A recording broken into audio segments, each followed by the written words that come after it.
Greetings. So here is another video with some of the rules of burden from the short novel The Carriers. This is their constitution, their book of rules, their book of laws that they carry with them everywhere they go because they're all memorized. There's nothing such like a written word. There's no actual book. There's no form of writing. Everything that is accomplished in levels of communication in this is verbally, word of mouth, and so everything is remembered if it's necessary to be remembered. And as such, these rules of burden are all remembered by every member of the Catacombs and the complex they all live in.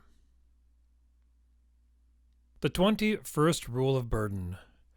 There may be, no matter the necessity, a secret cause to utter the prohibited words.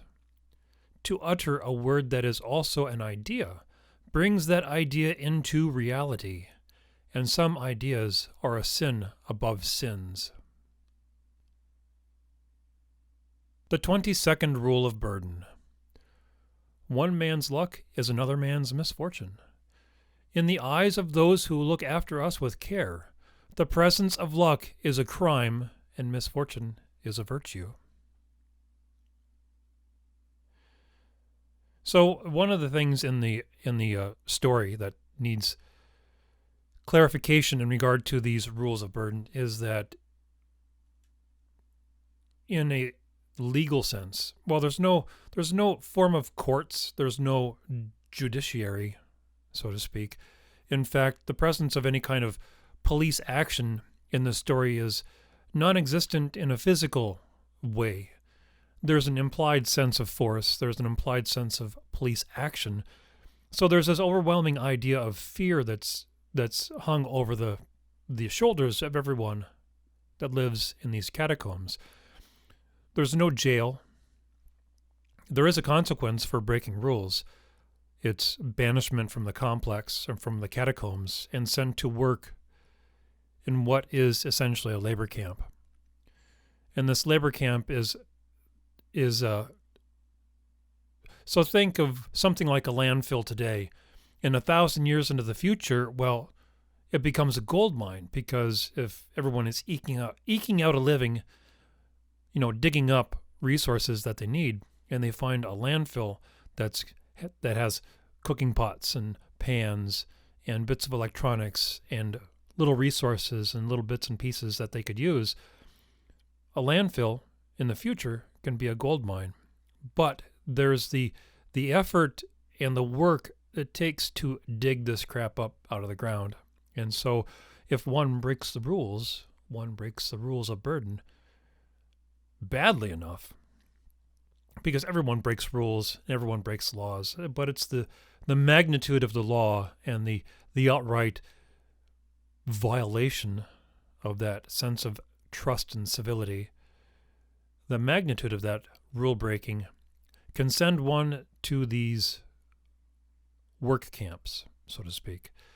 And in that regard, since there's no actual legal framework apart from these rules of burden, the idea of human beings as something other than a physical utility is non-existent. There's a philosophy called materialism, and it's no, you're so materialistic. It's not anything like that. From what I gather, from what I remember from reading about materialism as a philosophy, it's basically everything surrounding the biological processes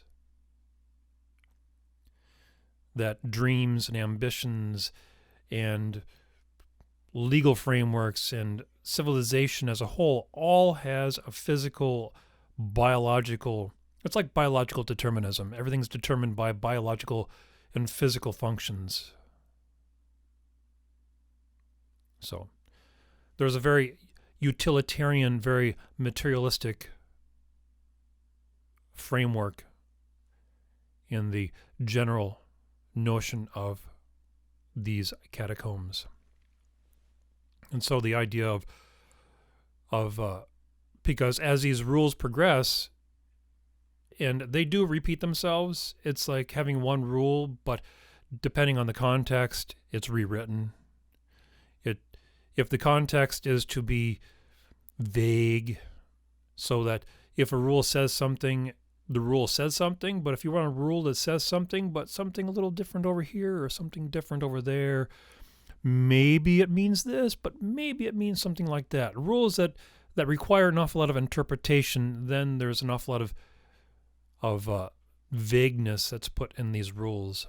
And so one rule will repeat itself throughout the rules of burden. And the other thing, too, with the rules of burden is interpretation of the rules and how they're recounted. So if a person remembers a rule, well, they might interpret it differently depending on how they remember the rule. Because everything, again, nothing's written down. Everything is remembered. But everyone is utility.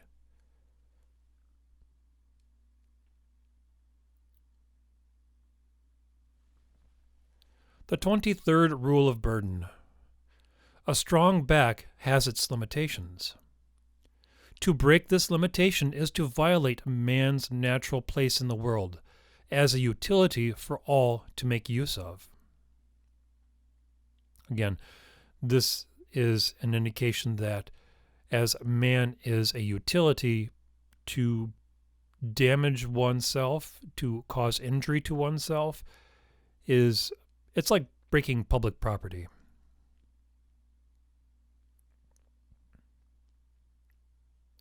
The 24th rule of burden. If a man can touch the earth with his feet, the sky with his head, east with one hand and west with the other, he is far too big and needs trimming. And this is another instance of everyone being placed on equal footing. If you're 6'9" or 10 feet tall, you have to be clipped down, and someone who is really, really short has to be brought up. And that's on a physical sense, but on other because everyone has different abilities, different strengths, different weaknesses. The idea of creating an ethical framework where everyone has to be on equal footing no matter what is established here with an awful lot of these rules of burden. The 25th rule of burden. Rule one's breath as one rules the hands. What is sweat on the brow but that of a good day's work? And since everyone in the catacombs, in regard to this rule of burden, is a utility, then the chief utility that anyone has in the catacombs is that of work, manual work. There's one other thing to bring out, and this won't be established until the very tail end of the book. It's insinuated, it's brought up in conversation between the characters, but one of the things that, well, I'll bring up on the plot of the carriers. So you have this elite, in spite of this rule, where everyone is on equal footing, there are some members of a different hierarchy within the novel and the story. And this is the title of the novel, The Carriers. And this is an elite group of hand-selected people who carry water from the Great Well to the processing plant. And the processing plant is a place that produces food for everyone to live on. And so the carriers have a very, very, very important job. They have several people as stand-ins. So if one of the members of the carriers injures themselves, or they become too old, or they get retired, or become sick, there is an automatic stand-in to take their place. So the carrier's work always has to be done no matter what, no matter who is involved. But they have to be selected to do the task. In regard to this, you'll notice in these rules, there's reference to man, and as a utility, there are no women living in the catacombs. They live in the processing plant. So you have a very distinctive line between